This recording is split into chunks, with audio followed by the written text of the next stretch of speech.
Hello everyone. तो कैसे हो आप सब। मैं हूँ सोनी, आपकी जीएल स्टोरी टेलर और राइटर। बिना किसी देरी के आएंगे सीधा स्टोरी पे।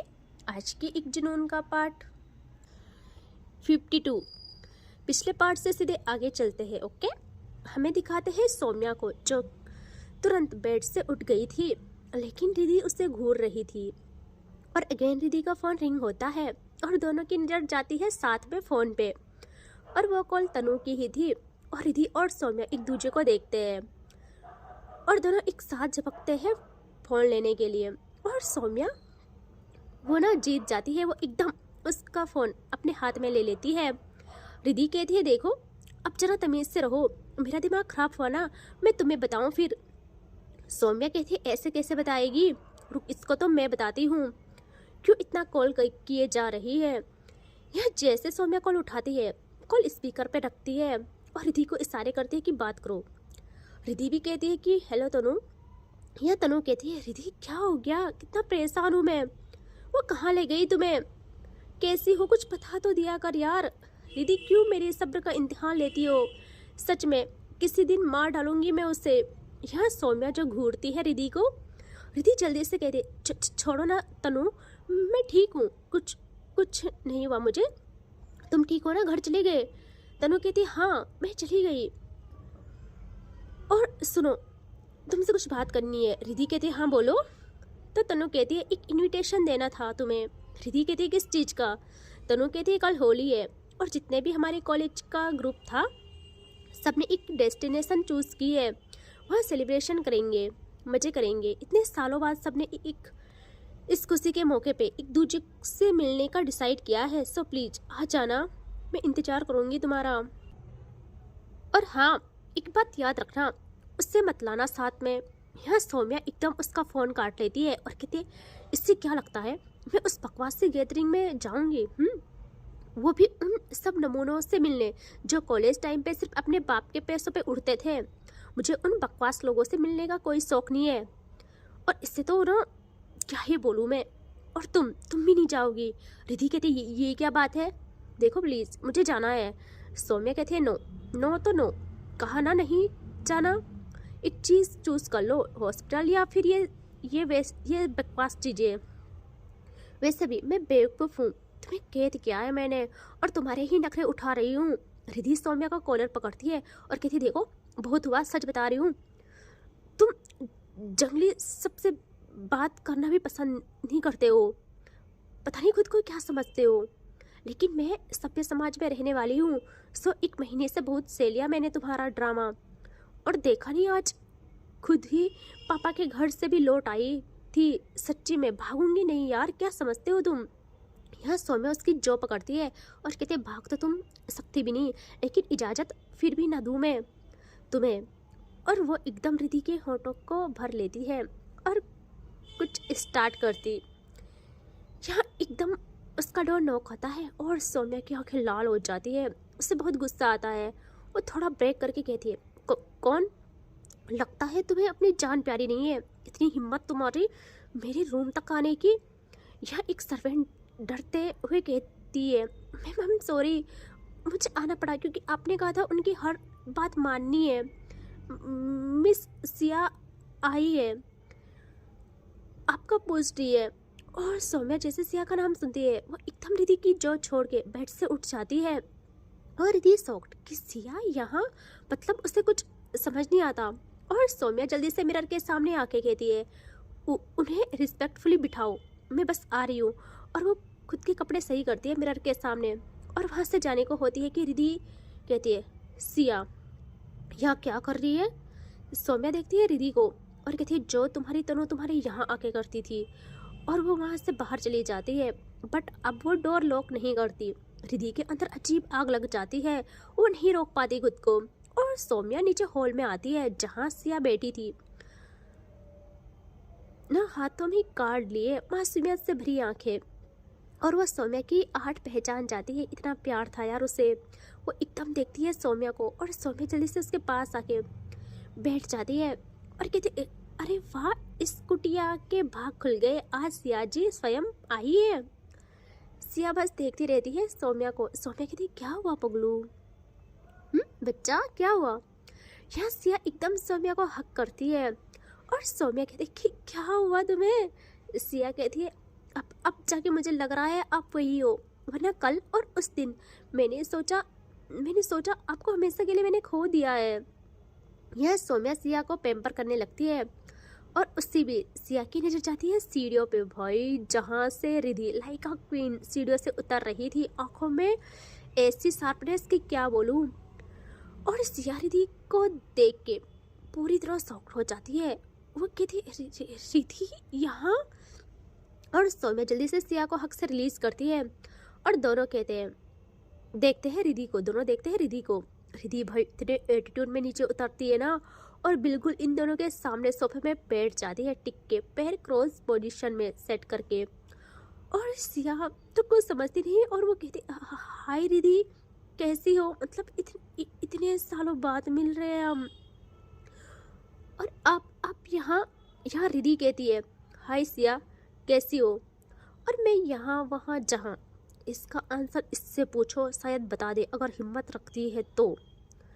यह सिया का दिल भारी हो जाता है। उसका दिल उसे कुछ इशारे कर रहा था, लेकिन वो खुद के मन को समझा रही थी कि नहीं ये सच नहीं होना चाहिए, बस ये सच नहीं होना चाहिए। और वो धीरे धीरे सवाल भरी नजरों से देखती है सौम्या को और सौम्या भी चेहरे पे स्माइल सजाती है और सोफे पे टिक जाती है और देखती है सिया को और कहती है सिया ये वही है जिनकी बात मैंने आपसे की थी, मेरी फीलिंग्स का कैद खाना, मेरे दिल को पत्थर बनाने वाली कलाकार है ये।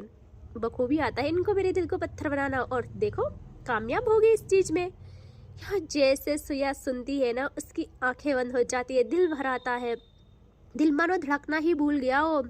उसके मन से बस यही आवाज़ आती है रहती है कि पत्थर है तो उसे तराश के मैं ऐसी मूर्ति बना सकती हूँ कि लोग पूजा करें, लेकिन मेरा तुम पे कोई हक नहीं है, सिर्फ यही बात है।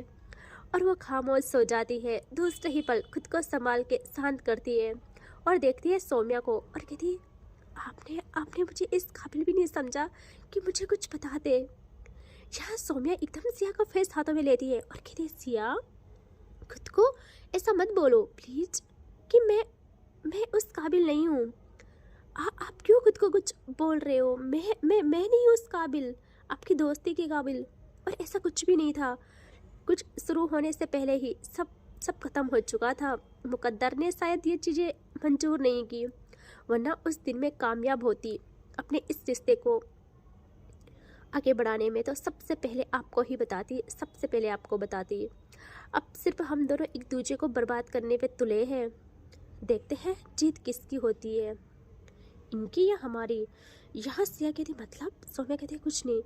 सिया बहुत तकलीफ में थी, लेकिन वो खुद को शांत कर रही थी और रिधि के अंदर जो आग लगी थी ना उसका मन कर रहा था वो सौम्या को जान से मार दे। यार रिधि को ये सब देख के जो गुस्सा आ रहा था क्या बोलूँ, उसके हाथ सोफे पे ही जम जाते हैं और सौम्या की बातें उसको ऐसे चुभती है ना नेक्स्ट लेवल। यहाँ सौम्या कहती है सिया कुछ लोगे प्लीज़ बताओ ना। सिया कहती है नहीं कुछ नहीं चाहिए, मन कह रहा था उसका कि इतना सब मिल गया है अब और नहीं झेल सकती मैं। और यहाँ सिया कहती है मैं आपको इनविटेशन देने आई थी। सौम्या कहती है कौन सा, किस चीज़ का? सिया कहती है हॉस्पिटल तैयार हो चुका है हमारा, और वो एक डेट कहती है और कहती है इस दिन ओपनिंग है। सौम्या कहती है अरे वाह बहुत बहुत बधाई आपको। देखो तो मासूम सिया कितनी आगे बढ़ चुकी है। सच आप यकीन करो ना करो मैं सबसे ज़्यादा खुश हूँ, सबसे ज़्यादा। सिया कहते हैं पता है, और ये सारी चीज़ें इतनी जल्दी आसानी से हुआ है सब आपकी वजह से है। सौम्या कहती है हे भगवान अब मुझे मत लाओ यार बीच में, मेरी वजह से कुछ नहीं हुआ, सब तुम्हारी मेहनत है। यह सिया कहती है फर्स्ट इनविटेशन आपको ही देने आई हूँ, वो ओपनिंग आपके बिना नहीं होगी। सौम्या कहती है थैंक यू यार, आज जाएंगे भाई टाइम से। यहाँ सिया कहती है रिधि आप भी प्लीज़ आ जाना। रिधि तो उसका कोई जवाब भी नहीं देती, उसकी आंखें ना शार्प हो गई थी। सिया कहती है और हाँ कल के लिए भी इनविटेशन है, मिल गया होगा ना आप दोनों को, सब आप दोनों का इंतज़ार करेंगे, आ जाना। सौम्या कहती है कल क्या है? सिया कहती है कॉलेज के स्टूडेंट्स ने सबको मिलाने का प्लान किया है, होली है ना कल तो इसीलिए। सौम्या कुछ कहती, रिधि कहती है ये नहीं जाएगी। सिया देखती है रिधि को कि क्यों। रिधि कहती है बोला ना मैंने ये नहीं जाएगी, कहीं भी नहीं, कोई कहीं नहीं जाएगा। सौम्या स्माइल करती है, उसे पता था लग गया है, आग लग चुकी है, बट वह सिया की वजह से लगाना नहीं चाहती थी, क्योंकि पता था उसे सिया मासूम है, उसके हर एक एक्शन को दिल पे लगा लेगी। यह सौम्या कहती है रिधि जी लेकिन आपको भी तो बुलाया है आपकी दोस्त ने। तो रिधि कहती है लेकिन उसका क्या सिला मिला मुझे पता है अच्छे से, और मैं कहीं नहीं जाऊंगी तो तुम भी कहीं नहीं जाओगे। कल नहीं चाहते कुछ तमाशा हो तो मैं जो कह रही हूँ चुपचाप मान जाना, वरना। और वो वहाँ से उठ जाती है और रूम में चली जाती है। यह सिया तो बेचारी कुछ समझ ही नहीं पाती कि इससे क्या हुआ। और सौम्या देखती है सिया को और कहती है कूल डाउन, ऐसा होता रहता है, सो ज़्यादा मत सोचो आप। और हाँ देखते हैं सिया क्या होता है। यू नो ना मुझे ये सब पसंद नहीं है। सो सिया कहती है मैं आपका इंतज़ार करूँगी, बस इतना ही कहूँगी, बाकी आपकी मर्जी। और वो अगेन सौम्या को हक करती है और कहती है मैं जा रही हूँ। सौम्या कहती है बट सिया पहली बार ऐसे आई हो यार, कैसे जाने दूँ। हाँ सिया कहती है मत रोको, वो ना हमेशा के लिए रुक जाऊँगी, और ये बात आपकी रानी बर्दाश्त नहीं कर पाएगी। और उसका इशारा रिधि को था और वो वहाँ से निकल जाती है, अपनी फीलिंग्स, अपने आंसुओं को कहीं छुपा के। सौम्या देखती है ऊपर रूम की तरफ और कुछ टाइम के बाद रूम में आ जाती है और रिधि वहाँ बैठी थी। जैसे सौम्या डोर खोलती है, रिधि जो सोफे में बैठी थी वो एकदम सौम्या के पास आके उसका कॉलर ग्रैब कर लेती है गुस्से में और कहती क्या क्या है ये सब। मेरे फ़ोन पे फ़ोन भी आए, तुम्हारे अंदर आग लग जाती है। और तुम क्या कर रहे हो, अपने घर पे किसी को बुला रहे हो। क्या था वहाँ, मैं तनु की साइड लूँ तो मेरा दूसरा शिकार बन जाती है वो, और तुम किसी को भी बाहों में भर लो, तुम पवित्र कैसे बन जाते हो, मुझे बताओ क्या क्या है ये सब। क्या चल रहा है तुम दोनों का। यहाँ सौम्या रिधि को एक झटके में उसके कमर से ग्रैब करती है और कहती है अभी मेरा मन किसी का कोई आंसर करने का नहीं है, इन तुम्हें कल जाना है ना, वहाँ तुम जा सकती हो। रिधि कहती है कहीं नहीं जा रही मैं, ना तुम जाओगे। सौम्या कहती है मैं तो वैसे भी नहीं आऊँगी, लेकिन तुम जाना जाना यार, क्या पता कल दर्जनों लोग दोबारा मेरे हाथों ढेर हो जाए तुम्हारी खातिर। रिधि कहती है बकवास मत करना, मैं कहीं नहीं जा रही और ना तुम्हें जाने दूंगी, मैं तुम्हारी टांगे तोड़ दूंगी और तुम कहीं गए तो। सौम्या कहती है और तुम्हारी दोस्त उसका क्या। हाँ वो तो बेचारी तुम्हारे लिए तड़प रही होगी, रिधि कहती रही होगी। रिधि कहती है हाँ जैसे तुम और तुम्हारी सिया है ना। सौम्या दूसरा हाथ रिधि की जो पे रखती है और कहती है बहुत बर्दाश्त कर लिया मैंने, उसका नेचर कैसे है तुम भली भांति जानती हो, उसे इस दलदल में मत घसीटो। रिधि एक जोरदार थप्पड़ मारती है सौम्या को, उसका मुंह साइड हो जाता है और उससे गुस्सा आया था यार। यहाँ सौम्या के अंदर जो आग लगती है वो पूरा गुस्सा रिधि के होंठों पे निकालना शुरू करती है और ऐसे ही रिधि को पकड़ते हुए बेड तक ले आती है और काफ़ी टाइम के बाद छोड़ के कहती है क्या लगता है तुम्हें, मैं तुम्हें कुछ भी नहीं कर सकती। मुझे बदला लेना नहीं आता, तो तुम बहुत खुश होती हो ना मेरी ऐसी हालत देख के। हाँ अभी तुम्हें पता क्या है, कैसी आग लगाऊंगी मैं तुम्हें कि तुम ना जी सकोगी और ना कुछ और।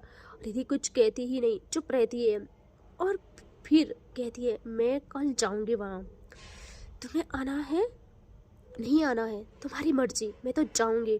और आग लगाना किससे कहते हैं मैं तुम्हें बताऊंगी। सौम्या कहते हैं जाना, लेकिन अगर मेरे से पहले किसी ने रंग लगाया तुम्हें तो मैं बताऊं गोलियां चलेंगी वहाँ, सिर्फ गोलियां। रिधि कहती है हटो यहाँ से, तुम सिर्फ लड़ाई झगड़े पे ही ध्यान दो, बाकी तुमसे कुछ होगा नहीं। और मेरे होंठ, और वो अपने लिप को टच करती है और कहती है जंगली इंसान हटो यहाँ से, निकलो बाहर, जैसे हमेशा नहीं आते थे वैसे ही आज भी यहाँ मत आना। सौम्या कहते हैं हाँ नहीं आऊँगी, और वो बाहर चली जाती है। यह रात का सीन दिखाते हैं जहाँ रिधि सो जाती है, लाइट्स ऑफ हो गई थी रूम की, और सौम्या धीरे धीरे डोर ओपन करती है और फिर लॉक कर उसके पास आ जाती है और देखती है रिधि को, जिस पे चांदनी ऐसी बिखरी थी मानो उसके रूप का श्रृंगार कर रही हो। सौम्या नशे में थी, वो धीरे धीरे रिधि के साथ आ जाती है और दूसरे ही पल उसे अपनी बाहों में भर के सोने लगती है। यहाँ रिधि की नींद खुलती है और वो समझ सकती है ये कौन है, किसकी इतनी हिम्मत होती है। वो गहरी सांस लेती है और कहती तुम्हारा मैं क्या करूँ, तुम दो पल सुकून के क्यों नहीं देते मुझे, क्यों मेरा जीना दुश्वार कर लिया है तुमने। सौम्या ऐसे ही उसे और टाइट हक करके कहती है अभी और करूँगी, तुम देखना। और वह सो जाती है। अब होती है सुबह, जहाँ दिखाते हैं रिधि को। वो उठ जाती है और मैसेज ड्रॉप करती है तनु को कि वो आ रही है। रिधि सौम्या के हक से खुद को आज़ाद करती है और सावर लेके तैयार हो जाती है। सौम्या अभी भी सो रखी थी। रिधि फुल रेडी होके मिरर के सामने थी। यहाँ सौम्या की नींद खुलती है।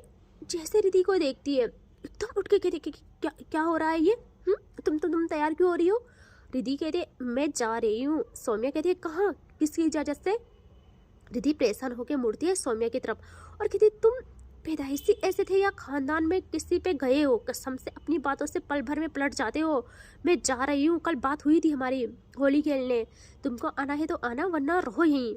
सौम्या एकदम उठ जाती है और कहती है ओह ठीक है जाओ जाओ, वैसे भी एरी गेरी जगहों में नहीं जाती, तुम ही जाओ। और वो भी चली जाती है सावर लेने। यहाँ रिधि फुल तैयार हो गई थी और सौम्या जैसे बाहर आती है वो कहती है जाओ कार्ड साथ रहेंगे तुम्हारे। रिधि कहती है पता था मुझे। और वो बाहर आते आते कहती है अभी भी सोच लो, आ जाओ। सौम्या कहती है नेवर। रिधि कहती है मत आना, अच्छी बात है, दर्जनों की जान बच जाएगी। और उसका इशारा कहाँ था सबको पता है। और वो वहाँ से बाहर चली जाती है। यहाँ सौम्या की माइंड में कुछ क्लिक होता है कि रिधि ने ऐसा क्यों बोला। और वो वहीं बैठ के मैसेज करती है किसी को।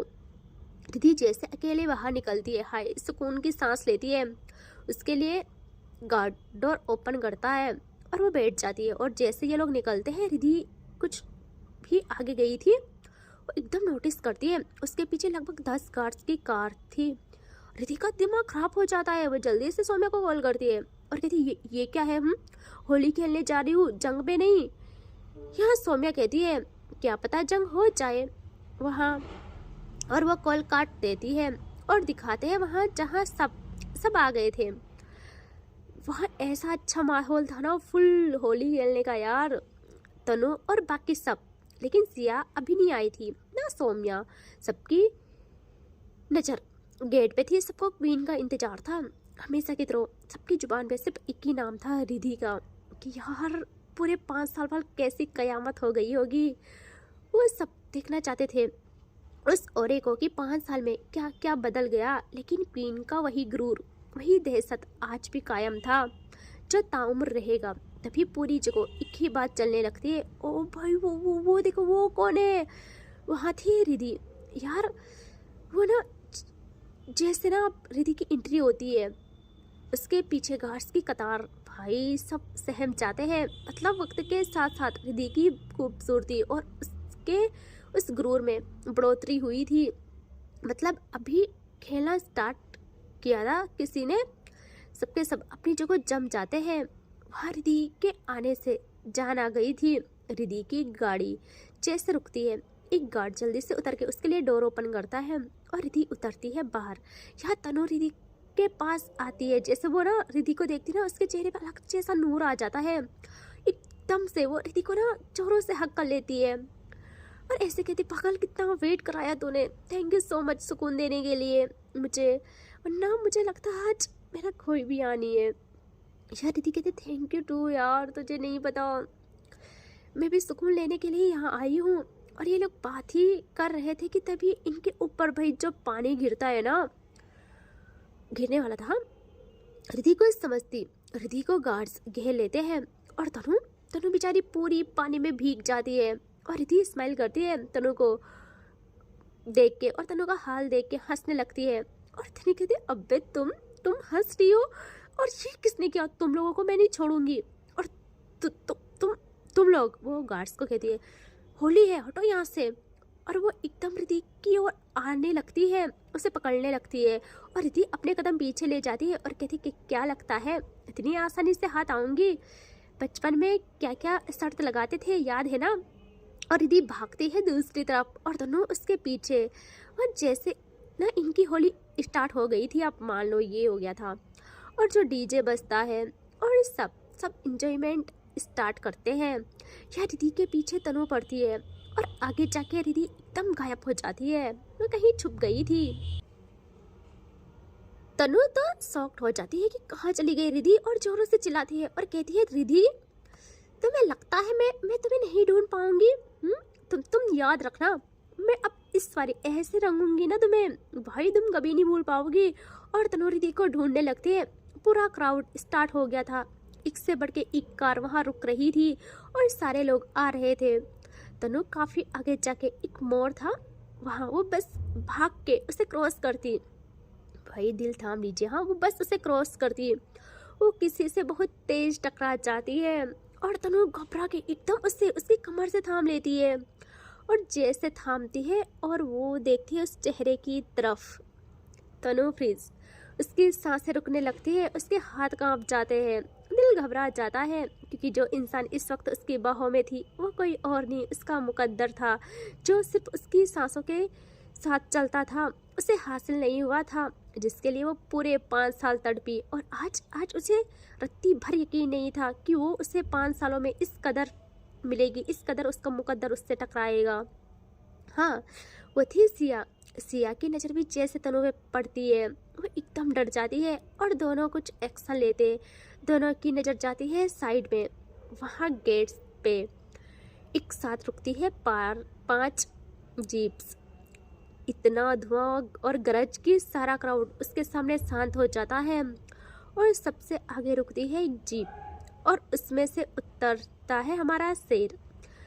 और जो लोग उसे देखते हैं, किसी को अपनी आंखों पे यकीन नहीं होता, किसी को नहीं, क्योंकि उन्होंने हमेशा से फ्लर्टी हंसी मजाक करने वाली सौम्या को देखा था। आज उसकी आंखों में ये ऐसा तेज था कि सबने अपने दिल को थाम लिया था, सबके मुंह खुले के खुले रह जाते हैं। और वो सौम्या थी। सौम्या जैसे जीप से उतरती है, सब गार्ड्स को इशारे करती है कि यहीं रुको, तो वो भी अपने कदम पीछे ले लेते हैं और तनु को कहती। सिया एकदम तनु को खुद से दूर करती है और गहरी सांस लेती है। वो घबरा जाती है कि कहीं सौम्या ने तो नहीं देखा, और वो वहाँ से जाने को होती है कि तनु एकदम सिया का हाथ पकड़ती है और सिया के हाथ कांप जाते हैं। यहाँ दिखाते हैं रिधि को, जो कि एक जगह आके रुक गई थी, उसकी सांसें हैवी हो गई थी और उसकी नज़र अचानक जाती है सामने, जहाँ एक कपल थे, एक दूजे में रंग रहे थे एक दूजे को। रिधि का दिल भारी हो जाता है और वो खुद से कहती है, वाह कितने प्यारे लग रहे हैं दोनों। और एक हम है, हम में कभी कोई चीज़ नॉर्मली क्यों नहीं होती है, कब तक ये सब चलेगा, कब ये सब ख़त्म होगा। और उससे ना सौम्या की याद आती है, वो कहती है मुझे इतना तो पता है, आज जाओगे, रह नहीं पाओगे, रह नहीं सकोगे, आते वक्त आग जो लगा के आई हूँ मैं, बट आज जाओ बस एक बारी, फिर तुम्हें बताऊँ मैं। और इसके आगे देखेंगे नेक्स्ट पार्ट में, ठीक है। Take care, bye bye.